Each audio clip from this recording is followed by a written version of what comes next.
முக்கண்ணன் புதல்வனே மூத்தவனே மூஞ்சூறு வாகனனே மோதக பிரியனே ஆனை முகத்தோனே அருகம்புல் பிரியனே ஆனை முகத்தோனே அருகம்புல் பிரியனே அண்டமெல்லாம் காத்திடும் ஆதிசக்தி மைந்தனே முக்கண்ணன் புதல்வனே மூத்தவனே.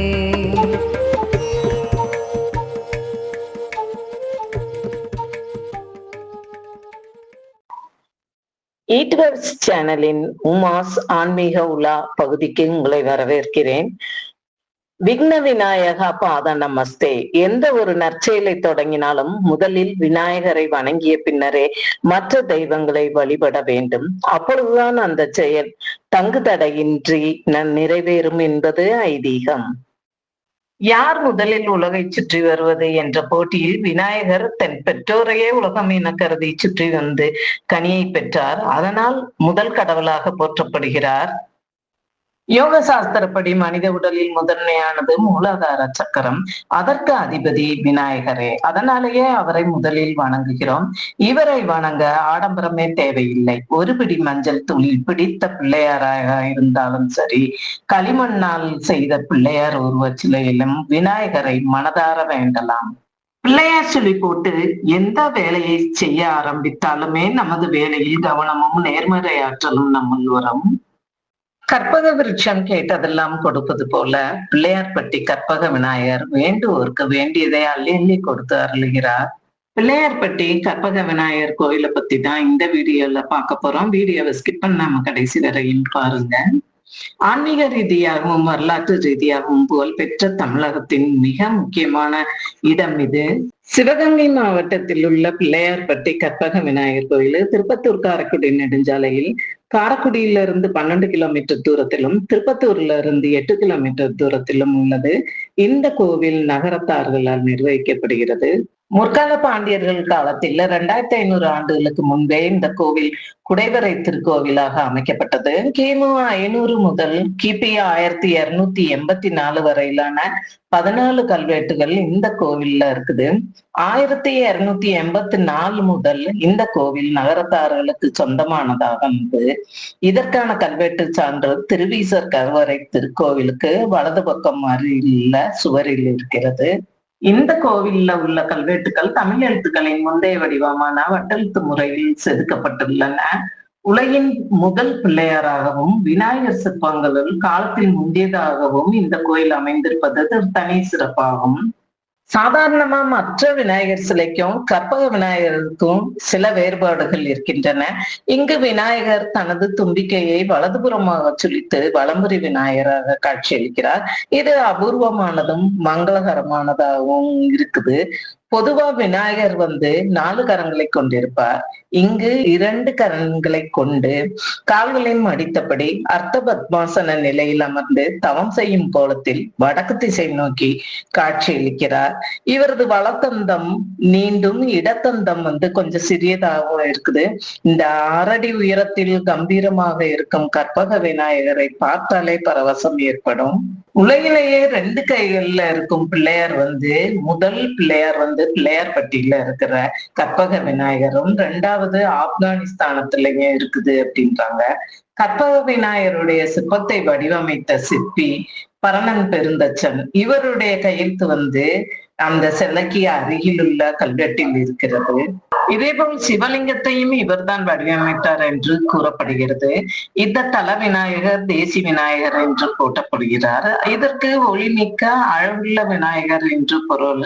கற்பக விநாயகரின் சந்நிதி மலையை குடைந்து அமைய பெற்றதால் சந்நிதியை வலம் வர முடியாது. பல்லவர்களுக்கு முன்பே குடைவரை கோயில்களை அமைத்த பெருமை முற்கால பாண்டியர்களுக்கே உண்டு. இந்த கோவிலோட அமைப்பு 2 பகுதிகளாக அமைந்திருக்கிறது. கோவிலோட ஒரு பகுதி குடைவரை கோயிலாகவும் மற்றொரு பகுதி கற்றளி எனவும் அமைந்திருக்கிறது. திருமண வேண்டுதலுக்கு கார்த்தியாயினி அம்மன் சந்நிதியும், பிள்ளை வரம் அளிக்கும் நாகலிங்க சுவாமி சந்நிதியும், செல்வ வரங்களை கொடுக்கும் பசுபதீஸ்வரர் சந்நிதியும் இருக்கிறது. குடைவரை கோயிலில் நடுவே கிழக்கு முகமாக அமைக்கப்பட்டிருக்கும் மகாலிங்கம் மிகுந்த பொலிவுடன் காணப்படுகிறார். கோவில்ல இருந்து சிறிது தொலைவில் கிழக்கு நோக்கிய சந்நிதியாக மருதீஸ்வர் சந்நிதி இருக்குது. இது சதுர வடிவ கருவறையின் நடுவே வட்ட வடிவமான ஆவுடையார் மீது லிங்க வடிவில் அமைந்துள்ள மருதீஸ்வர் அர்ஜுனவனேஸ்வர் என்ற பெயரிலும் வழங்கப்படுகிறார். மருதீஸ்வர் கோவில் 30 செப்பு திருமேனிகளாக கொண்டுள்ளது. அதன் மேல் சுற்று பிரகாரத்தின் வடகிழக்கு பகுதியில் வீற்றிருப்பவர் வாடாமலர் மங்கை. இந்த சந்நிதி தெற்கு முகமாக இருக்கிறது. அம்மனின் திருவுருவம் பத்மபீடத்தின் மீது 2 கைகளுடன் நின்ற கோலத்தில் காட்சியளிக்குது. கோபுரத்துக்கு எதிரே வெளிநடையில் வடக்கே பறந்து அமைந்த திருக்குளம் இருக்குது. பிள்ளையார்பட்டியில் ஒவ்வொரு சதுர்த்தியின் போதும் இரவு நேரத்தில் மூஷிக வாகனத்தில் விநாயகர் எழுந்தருளி கோவில் உட்பிரகாரத்தில் வலம் வருவார். இந்த கோவில்ல விநாயகர் சதுர்த்தி 10 நாட்கள் விமர்சையாக கொண்டாடப்படும். ஊரே விழா கோலம் பூண்டிருக்கும். இந்த விழாவின் சிகரமாக தேரோட்டம் நடைபெறும். விநாயகருக்கு நடைபெறும் பிரம்மாண்டமான கொழுக்கட்டை வைபவமும் கொழுக்கட்டை படைக்கிற வைபவமும் நடைபெறும். கோவிலோட கிழக்கு பகுதியில் சிவகாமி அம்மன் சந்நிதி இருக்குது. இங்க மகா மண்டபத்தின் வடக்கு பகுதியில் நடராஜர் சபை உள்ளது. அலங்கார மண்டபத்தில் வரையப்பட்டிருக்கும் ஓவியங்கள் ஓவிய கலைக்கே பெருமை சேர்க்கும் விதமாக இருக்குது. இந்த கோயிலுக்கு வரும் பக்தர்கள் தங்கள் பிரார்த்தனை நிறைவேறியதும் இந்த தளத்தில் உள்ள பிள்ளையாருக்கு கொழுக்கட்டை வைத்து வழிபடுகிறார்கள். தொழில் வளர்ச்சி வேண்டுபோர் இத்தலத்தில் கணபதி ஹோமம் செய்து பயனடைகிறார்கள். அருகம்புல் மாலை அணிவித்தும் தங்கள் நேர்த்தி கடனை செலுத்துகிறார்கள். கல்வி செல்வம் காரிய சித்தி பெற மக்கள் இந்த பிள்ளையார்பட்டியில் பெரிய அளவில் திரளுகிறார்கள். குறிப்பாக தொழில் தொடங்குபவர்கள் மற்றும் மாணவர்கள் இங்கு கற்பக விநாயகரை வழிபடுவதை வழக்கமாக கொண்டுள்ளனர்.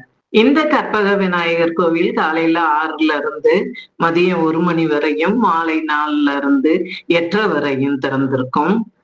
விநாயகரை கும்பிடுறதுக்கு அருகம்புல்ல வச்சு வணங்கினாலே போதும். அதே மாதிரி அவருக்கு பிடிச்சமானது கொழுக்கட்டை தான். அதனால நம்ம பிரார்த்தனை நிறைவேறியதும் அந்த கொழுக்கட்டையை வைத்து வழிபடலாம். ஞானத்தின் அரசன் அதிதேவதை கேட்டதை கொடுக்கும் கற்பக விநாயகரை நாமும் வணங்கி பயன்பெறுவோமாக. இந்த வீடியோ பிடிச்சதுன்னா லைக் பண்ணுங்க, ஷேர் பண்ணுங்க, கமெண்ட் பண்ணுங்க, சப்ஸ்கிரைப் பண்ணுங்க. மறக்காம பெல் பட்டன் அமைக்கிட்டு ஆல் கொடுத்துடுங்க. தேங்க்ஸ் ஃபார் வாட்சிங்.